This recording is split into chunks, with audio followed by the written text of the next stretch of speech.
आप देख रहे हैं प्रदेश का सबसे भरोसेमंद news channel India news Rajasthan में हूं आपके साथ हेमंत कुमार। हमारी खास पेशकश बड़ी बहस में आप सभी का स्वागत है। आज हम बात करेंगे बिजली संकट की। देश के कई राज्यों में इन दिनों बिजली का बड़ा संकट बना हुआ है। राजस्थान भी इस संकट से जूझ रहा है। राजस्थान में बिजली संकट का असर साफ दिखाई दे रहा है। कोयले की कमी ने प्रदेश की चिंताओं को बढ़ा दिया है। प्रदेश के कई जिलों में घोषित और अघोषित बिजली कटौती हो रही है। कई शहरों में 7 घंटे तक बिजली कटौती की जा रही है।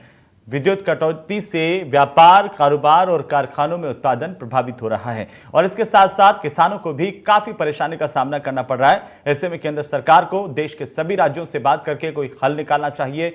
कई राज्यों ने बिजली संकट के बारे में केंद्र को अवगत भी करवा दिया है। बिजली संकट पर राजस्थान के मुख्यमंत्री अशोक गहलोत ने मंगलवार को चिंता जाहिर की। उन्होंने कहा कि यह संकट बड़ा है और केंद्र सरकार को चाहिए कि वे राज्यों को बिजली संकट से बाहर निकालें। सीएम अशोक गहलोत ने कहा कि केंद्र सरकार को इस मामले पर तुरंत एक्शन लेकर के राज्यों को बिजली संकट से बाहर निकालना चाहिए।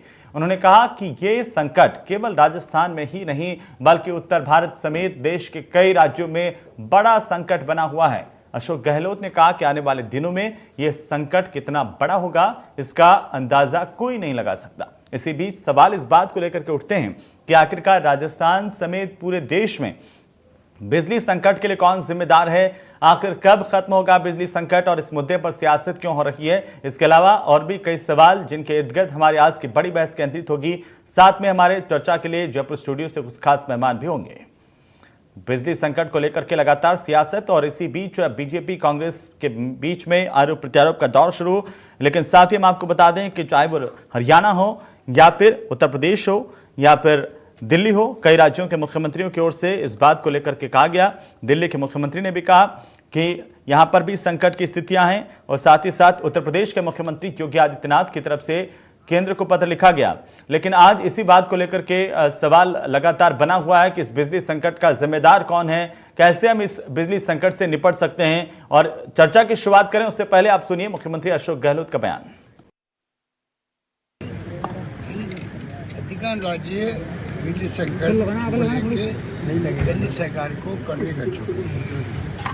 ये संकट कितना बड़ा होगा वो कोई नहीं कह सकता। ऑल इंडिया को चाहिए वो खुद आगे बढ़ करके जिम्मेवारी भी है वो राज्यों से बातचीत करें, क्या रिक्वायरमेंट, क्या उनकी दिक्कत है।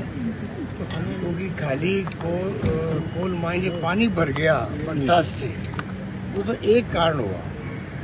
पर जहाँ तक मुझे जानकारी मिली है कि जो प्लांट थे वो कॉन्ट्रैक्टर जो थे उनके कॉन्ट्रैक्टर खुद ही फेल हो गए। ये पूरे काशी पूरे कंट्री में है, करीब करीब काफ़ी राज्यों में है और दिल्ली राजधानी है। वो तो आप देख लो क्या हो रहा है, ब्लैकआउट होने तक की बातें होने लगती है। चाइना में पूरा क्राइसिस है, यूरोप में क्राइसिस है। कोयले के जो दाम है दुनिया के मुल्कों में इंडोनेशिया सहित वो 4-5 गुना ज़्यादा बढ़ गए हैं और बढ़ने के बावजूद कोयला मिल नहीं रहा है। दाम बढ़ गए, कोयला अवेलेबल नहीं। फिर भी स्थिति बड़ी अजीबोगरीब बन रही है। सुन के आश्चर्य होता है। कोई कहे कि अगर मार्च के अंदर, मार्च तक ये कोयले का संकट रहेगा, ये सुन के ही हमें आश्चर्य होता है, दुख होता है। तो ऐसे वक्त में केंद्र सरकार की जिम्मेवारी बनती है बहुत बड़ी कि तमाम राज्यों को संकट से निकाले। 500 करोड़ बकाया है, 600 करोड़ बकाया, ये बहुत मामूली बातें हैं। जहाँ करोड़ों अरबों रुपए के कोयले बिकते और खरीदते हैं तो 500 करोड़ रुपये क्या मायने रखते हैं। इस प्रकार की खबर देने की कोई फायदा नहीं है। केंद्र की जिम्मेवारी है और मुझे उम्मीद है कि जो केंद्रीय ऊर्जा मंत्री हैं वो सक्षम हैं। मुझे उम्मीद है कि वो जिस प्रकार कोऑर्डिनेट कर रहे हैं राज्यों को बिजली को लेकर के, वो कोई हल निकालेंगे बजाय इसके कि हम लोग राज्यों के ऊपर जिम्मेवारी डाल दें। कोई कमी नहीं है कोयले की, ये कहना ही मैं समझता हूँ बेईमानी है। कोयले की कमी है, सबको मालूम है, राज्य संकट में है और संकट से निकालने की जिम्मेवारी केंद्र की बनती है। तो आखिरकार इस संकट से निजात कैसे मिलेगी, लेकिन उससे भी पहला सवाल ये कि आखिर जिम्मेदार कौन है इस संकट का, क्योंकि देश के अलग अलग राज्यों में भी संकट को लेकर के दबी जुबान में बातें सामने आ रही हैं। इसी पर चर्चा करने के लिए हमारे साथ दो खास मेहमान जुड़ चुके हैं। आशीष चतुर्वेदी हमारे साथ हैं, भारतीय जनता पार्टी के नेता, और साथ ही साथ अमित पुनिया हमारे साथ हैं, कांग्रेस पार्टी के नेता। आप दोनों का बहुत बहुत स्वागत है। अमित जी, कई राज्यों में बिजली का संकट और इसको लेकर के कई मुख्यमंत्री कह भी चुके हैं, कुछ लोगों ने नहीं कहा, लेकिन ये बातें लगातार आ रही हैं कि अलग अलग राज्यों में संकट है। राजस्थान में भी संकट लगातार देखने को मिल रहा है, कई इलाकों में बिजली गुल है। ऐसे में आप कैसे देख पा रहे हैं, कौन जिम्मेदार है इसका बिजली संकट को लेकर के? अमित जी।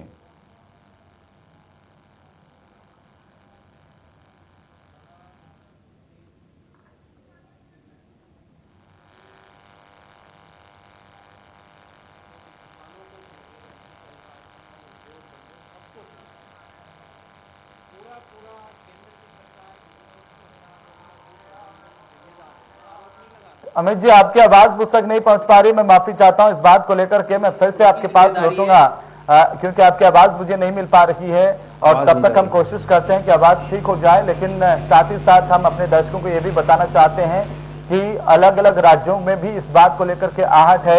जैसे कि हरियाणा की तरफ से भी कल ये बातें सामने आई कि हरियाणा में भी जो है अब वो कोयले का संकट है, 4-5 दिन का कोयला बचा हुआ है। ये हरियाणा के बिजली विभाग के एसीएस पीके दास का बयान सामने आया था, और वहीं इसके बाद में डिप्टी सीएम दुष्यंत चौटाला ने कहा कि कोयले की कोई कमी ही नहीं है।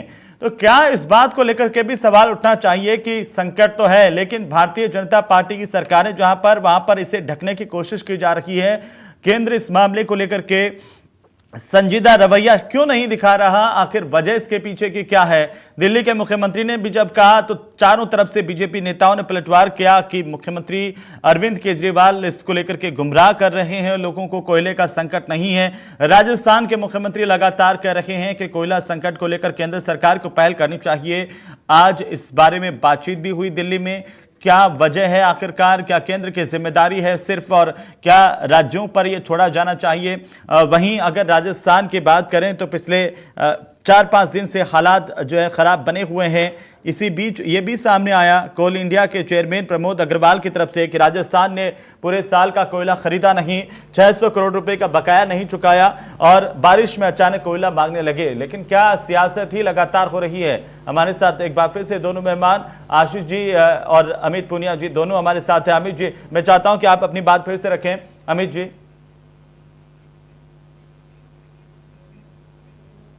हाँ, बिजली संकट बड़ा गंभीर संकट है और ये निश्चित रूप से केंद्र सरकार की जिम्मेदारी बनती है। कोयले का इतना बड़ा संकट आना, ये कहा जाए कि देश की राजधानी दिल्ली है और दिल्ली राज्य ये कह रहा है कि हमारे यहाँ 2 दिन का कोयला बचा है, ब्लैकआउट घोषित होगा। इनके राज्यों के मुख्यमंत्री जहां बीजेपी की सरकार है वो केंद्र सरकार को पत्र लिख रहे हैं, मुख्य प्रधानमंत्री जी से मांग कर रहे हैं, और बहुत सारे राज्यों की मांग तो विचारों की दबे जबान में आ भी नहीं रही है। गंभीर संकट है, निश्चित रूप से केंद्र सरकार का कुप्रबंधन है। और वो बात करते हैं कि देश को 60 साल 70 साल में कहां लेके गए, वो एक ही दिन के अंदर इतना बड़ा संकट क्रिएट करके राज्यों को 70 साल पीछे ले जाकर के, जो अंधेरे में देश उस समय आजादी से पहले डूबा रहता था, उस घड़ी के ऊपर ये बीजेपी की सरकार ले जाने का काम कर रही है और गंभीर संकट है। और मैं उसमें जब मेरी आवाज नहीं आ रही थी वो मैं बात भी रखना चाहूंगा कि बिजली का संकट न केवल किसानों के लिए, घरेलू उपयोग के लिए, उपभोग के लिए, बल्कि उद्योग धंधों और कारखानों के लिए भी बिजली जरूरी है। मतलब पूरी रीढ़ की हड्डी हमारी देश की और प्रदेशों की इस बिजली के ऊपर, ऊर्जा के ऊपर टिकी हुई है। बिल्कुल। आशीष जी, क्या कहेंगे, क्योंकि कांग्रेस लगातार कह रही है कि केंद्र सरकार इसके लिए जिम्मेदार है और केंद्र को पहल करनी चाहिए। कैसे आकर बिजली संकट दूर हो सके? आप कैसे देख रहे हैं इस पूरे बिजली संकट को? सिर्फ राजस्थान में या बाकी राज्यों में भी है?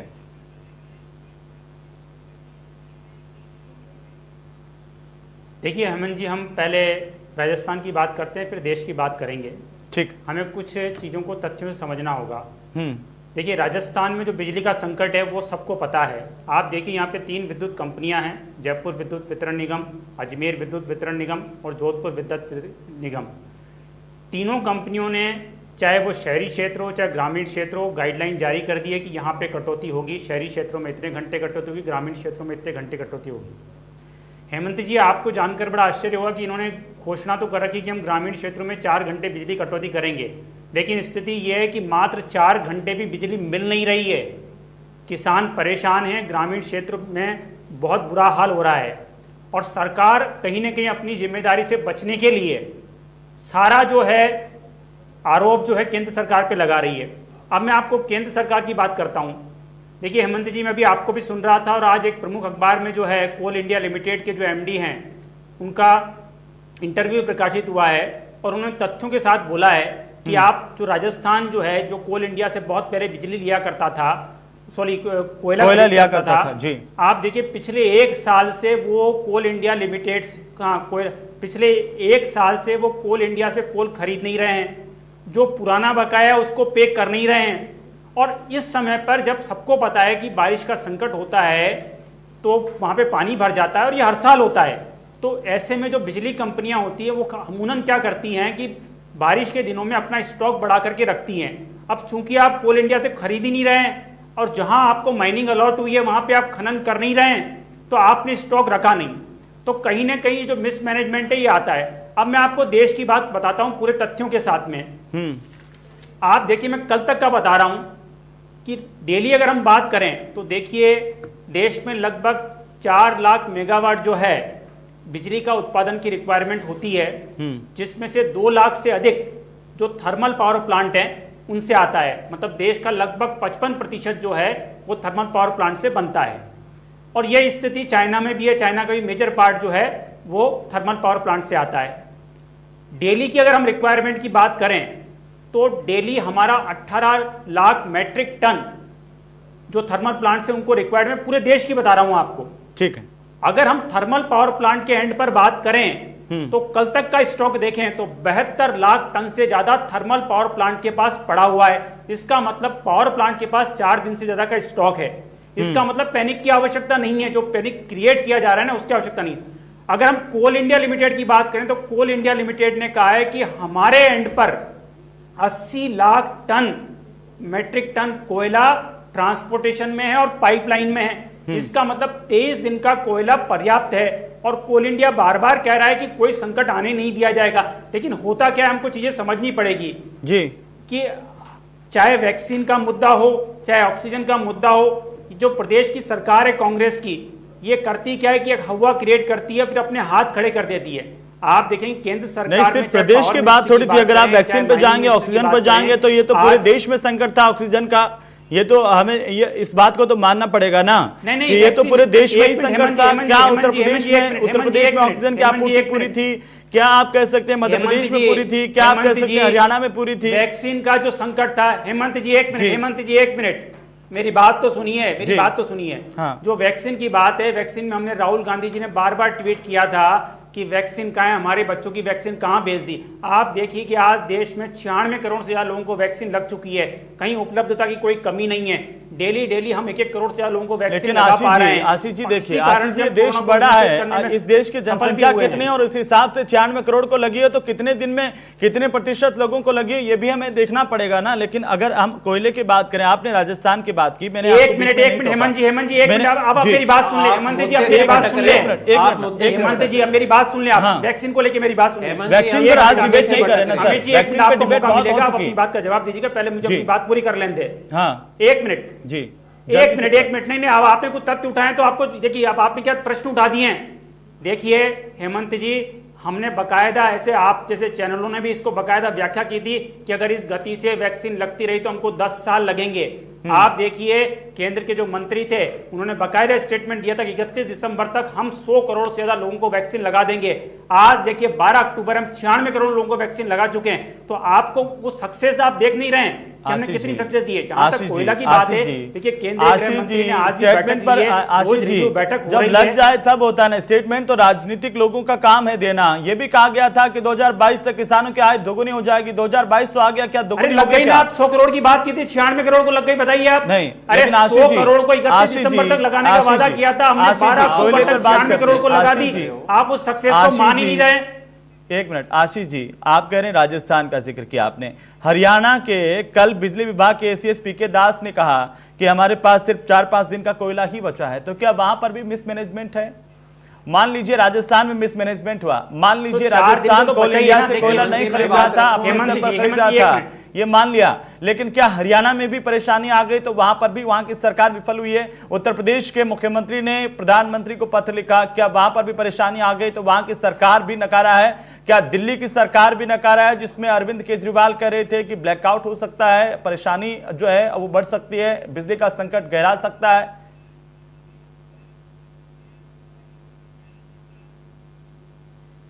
देखिए हेमंत जी, कल जो पावर सेक्रेटरी आलोक कुमार जी, उन्होंने बाकायदा कुछ राज्यों का नाम लिया है, उसमें राजस्थान भी शामिल है, उसमें पंजाब भी शामिल है, उसमें तमिलनाडु भी शामिल है, उसमें महाराष्ट्र भी शामिल है, उसमें उत्तर प्रदेश भी शामिल है। हाँ, इसमें जो है, इसमें भारतीय जनता पार्टी के राज्य भी, हरियाणा भी शामिल है, राज्य भी शामिल है, और अन्य जो लेकिन मेरा सवाल आपसे ये था सर, मेरा सवाल ये था आशीष जी, मेरा सवाल ये था कि हरियाणा के बिजली सचिव कुछ देर पहले कहते हैं एसीएस पीके दास कह रहे हैं कि 4-5 दिन का कोयला, उसके 1-2 घंटे बाद में आ जाते हैं डिप्टी सीएम, वो कहते हैं कि कोई कमी नहीं है हमारे पास तो आपूर्ति। ये कॉन्ट्रोडिक्टरी, ये बताता है कि कहीं ना कहीं इसको छुपाने की कोशिश की जा रही है। एक मिनट हेमंत जी, एक मिनट, या तो जब मैंने अपना स्टेटमेंट दिया आपने ध्यान से सुना नहीं। मैं कह रहा हूं जो कल सरकार ने बोला है, ठीक है, थर्मल पावर प्लांट के एंड पे 4 दिन का कोयला रखा हुआ है, इसका मतलब सरकार भी स्वीकार करेगी 4 दिन का कोयला है, और सरकार बहुत स्पष्ट रूप से करती है कि हमारे पास जो स्टॉक है कोल इंडिया के पास वो 23 दिन का स्टॉक है और वो ट्रांसपोर्टेशन में है। इसका मतलब पैनिक क्रिएट करने की जरूरत नहीं है। और देखिए हेमंत जी, इसमें 2-3 बातें हमको इसका उजला पक्ष भी देखना पड़ेगा। अभी अमित जी बार बार कह रहे थे कि आपने 70 साल में जो हमने काम किया उस पर आ जाएंगे आशीष जी, आपने बोला है कि हमने आजादी की पहले 15 मिनट से आप बोल रहे हो। आशीष जी आ रहा हूं ना, अमित जी एक मिनट, आशीष जी वापिस आता हूं आपके पास में। अमित जी बताइए, बोलिए। शुक्रिया हेमंत जी। हाँ, आशीष जी ने बहुत लंबी लंबी बातें की, ये मुद्दे से भी भटक गए। इनका एक ही काम है भाजपा का कि मुद्दे से किस तरीके से ध्यान भटकाए। इन्होंने अपना पूरा समय लिया, मैं बीच में नहीं बोला, मैं भी कुछ समय चाहूंगा। ये मुद्दे से अलग लेके गए। अरे जब आप कुछ संवेदनशीलता तो रखो, आपकी संवेदनशीलता खत्म हो गई, आपको कुर्सी प्यारी है और कुछ नहीं चाहिए आपको। जब लोग बेचारे काल के ग्रास में समा गए, जब उनको ऑक्सीजन की जरूरत थी, जब उनको वैक्सीन की जरूरत थी, तब तो आपने दी नहीं, तब आप बड़ी बड़ी बातें कर रहे थे। और जब लोग जी नहीं मैं जाऊंगा क्योंकि ये हमारा आक्रोश है, सबका आक्रोश है, आम जनता का आक्रोश है सर। इसके अंदर लोग कितने काल के ग्रास के अंदर समा करके गए, जब जरूरत थी तब इन्होंने दी नहीं, और जब लोग सिमट गए उसके बाद में ऑक्सीजन सप्लाई कर रहे हैं। इसको मैं कनेक्ट करना चाहूंगा आज की स्थिति से। जब बिजली की जरूरत है, जब कोयले की जरूरत है, नहीं मिल रहा है, इनके राज्य भी बोल रहे हैं। क्यों बोल रहे हैं, किस लिए बोल रहे हैं? राजस्थान पे आप इल्जाम लगा रहे हो आपने खरीदा नहीं, लिया नहीं, सब ले रहे हैं, सब खरीद रहे हैं। आपको मैं बताऊं, आपने इतने बड़े बड़े तथ्य रखे। हमारी संवेदनशील सरकार, कांग्रेस की पूर्ववर्ती सरकार, उसका विजन था, मैं आपको बताता हूं, अशोक गहलोत जी का विजन था उस समय 70,000 मेगावाट बिजली के उत्पादन के लिए। उस टाइम जीएसएस स्थापित हुए थे कि बिजली का संकट भविष्य में न हो। आपकी 8 साल से केंद्र के अंदर मोदी की सरकार है, वो कह रहे हैं हम अच्छे दिन लेके आएंगे। क्यों आप विजन लेके नहीं चल रहे हो? आप परिवर्तन करो ना, आप काया पलट करो ना, आप क्यों बिजली का संकट आ रहा है? जी, उन्होंने जो सवाल पूछा, ये आक्रोश की बात है। मैं इतनी देर तक नहीं बोला, इसलिए नहीं बोला। उसका जवाब तो दे दीजिए कि आखिरकार कोल इंडिया के जो चेयरमैन हैं प्रमोद अग्रवाल, उन्होंने ये कहा कि राजस्थान ने पूरे साल कोयला खरीदा नहीं, 600 करोड़ रुपए का बकाया भी नहीं चुकाया, और बारिश में के बाद अब अचानक से कोयला मांगने लग गए हैं। जब आप अपने स्तर पर व्यवस्थाएं कर रहे थे तब आपके पास फिर कमी हो जाती है, कहीं ना कहीं मैनेजमेंट की दिक्कत हो जाती है, किसी और तरह की दिक्कत हो जाती है, तब आप केंद्र पर आरोप लगाते हैं। बीजेपी कह रही है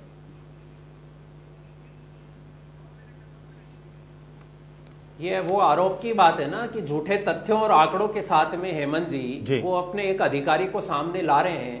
हमारे आदरणीय मुख्यमंत्री जी ने भी स्पष्ट किया है कि जब अरबों रुपए का हम कोल उनसे खरीद रहे हैं और अभी भी हम उनसे डिमांड कर रहे हैं, खरीद भी रहे हैं और डिमांड भी कर रहे हैं, उसमें ऐसा तथ्य लाना बीच में कि आपने कुछ रुपए नहीं चुकाए, इस वजह से हमने आपको कॉल दिया नहीं, बिल्कुल सरासर बेबुनियाद है। जब राजस्थान के मुख्यमंत्री जी इस बात को स्पष्ट कर चुके हैं तो इनका झूठ और उन अधिकारी की बात वो स्पष्ट रूप से सामने आ चुकी है। और हमें यह भी समझने की जरूरत है हेमंत जी कि राजस्थान ही नहीं अन्य राज्य भी बोल रहे हैं।